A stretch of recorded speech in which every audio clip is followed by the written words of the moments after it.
नमस्कार, मैं हूं रजत अवस्थी और आप देख रहे हैं इम्पैक्ट भारत टीवी। आज हम एक बहुत ही बड़ी खबर का विश्लेषण करके आपको बताने वाले हैं। सीएम योगी ने एक बड़ी बात कही है। उन्होंने एक घटना पर सवाल उठाया। उन्होंने कहा कि संभल में हुए नरसंहार के दरिंदों को सजा क्यों नहीं दी गई थी। उन्होंने कहा 46 साल पहले हत्याएं हुई, उस वक्त बंद किया गया मंदिर अब आपके सामने। आप सब इस समय न्यूज में देख रहे होंगे कि संभल में एक मंदिर खोला गया, उसके सामने दीवार बना दी गई थी किसी विवाद के चलते। उसकी आगे जानकारी हम देंगे आपको। और उस मंदिर को खोल दिया गया है, उसके सामने जो दीवार थी उसे तोड़ दिया गया है। और ऐसा कहा जा रहा है कि बुलडोजर के बाद अब बाबा का हथौड़ा भी चल गया है। तो उसको जब तोड़ा गया तो अंदर शिवलिंग मिली है और हनुमान जी की प्रतिमा है। अब वहाँ पूजा अर्चना शुरू होगी। अब पहले आपको इस खबर की जानकारी देते। आप सोचो कि कितने मंदिर इसी तरह से विवादों की भेंट चढ़े हुए हैं, कितने सारे मंदिर, और फिर भी होता है कि भाईचारा कौन निभाएगा। तो आप जानते हो, कहने की जरूरत नहीं है। आगे आपको खबर बता देता हूँ।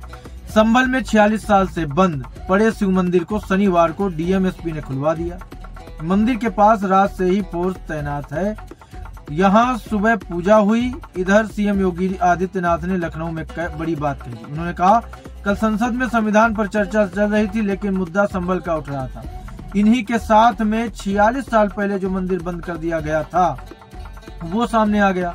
इनकी वास्तविकता को सबके सामने ला दिया है। उस मंदिर में, संभल में इतना प्राचीन मंदिर क्या रातों रात प्रशासन ने बना दिया?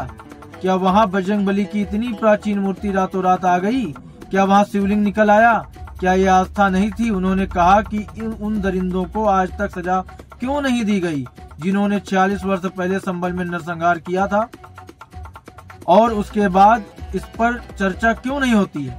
इस पर जो बोलेगा उसको धमकी क्यों दी जाती है? दरअसल संभल में शनिवार को डीएमएसपी बिजली चोरी के खिलाफ अभियान चला रहे थे। मुस्लिम इलाके में अचानक उनकी नजर एक बंद मंदिर पर पड़ी। उन्होंने पूछा तो पता चला कि 1778 में हुए दंगे के बाद से मंदिर बंद है। इसके बाद उसका ताला खुलवाया गया।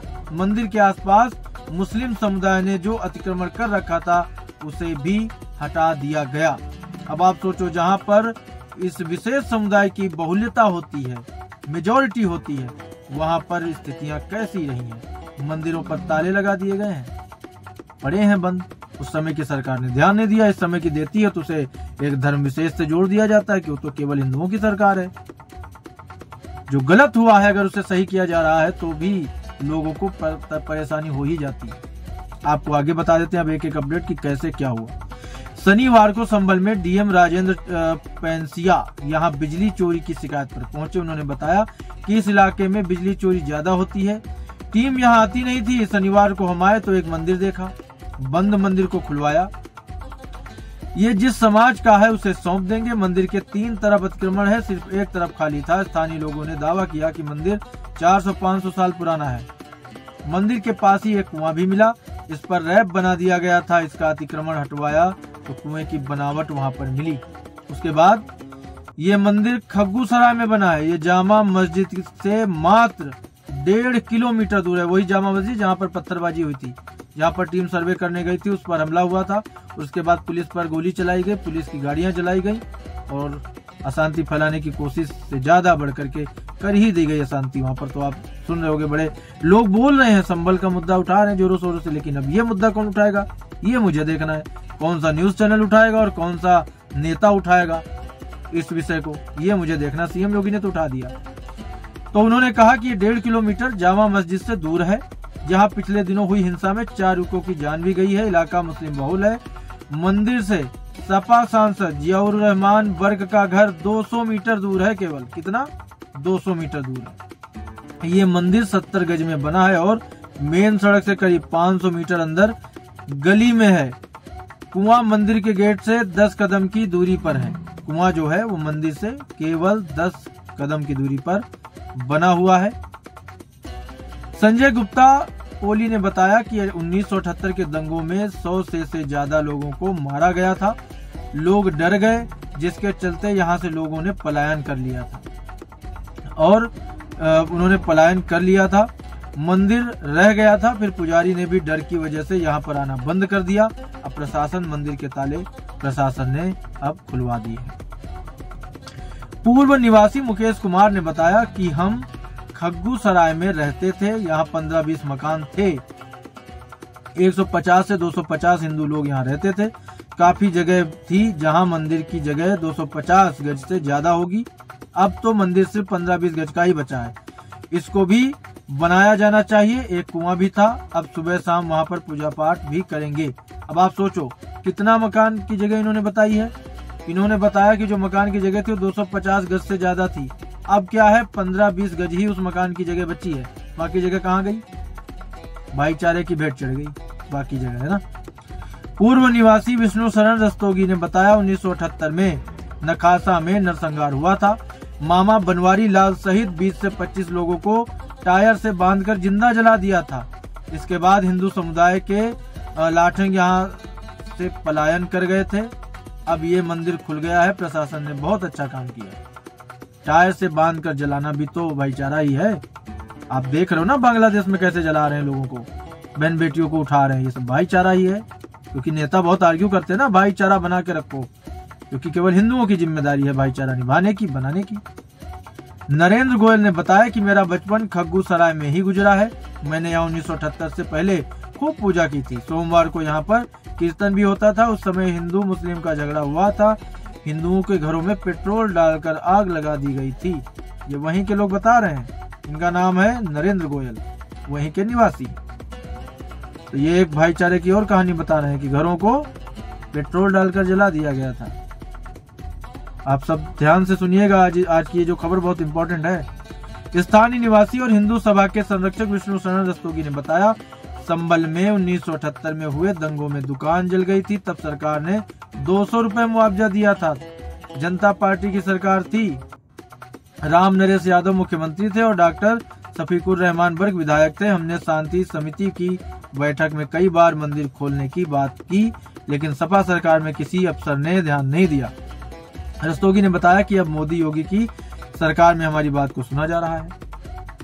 मौजूदा डीएम से हमने मंदिर के संबंध में कोई शिकायत नहीं की थी, लेकिन अचानक डीएमएसपी पहुंचे और 46 साल से बंद मंदिर का ताला खुलवा दिया।